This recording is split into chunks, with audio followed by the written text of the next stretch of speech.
Paano ba malalaman kung tunay siyang magmahal? Simple lang, mararamdaman mo yun sa simpleng bagay na papangiti ka niya.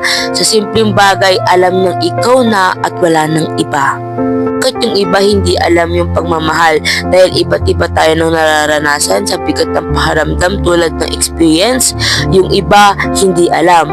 Yung iba alam nila pero hindi nila alam kung paano i-apply.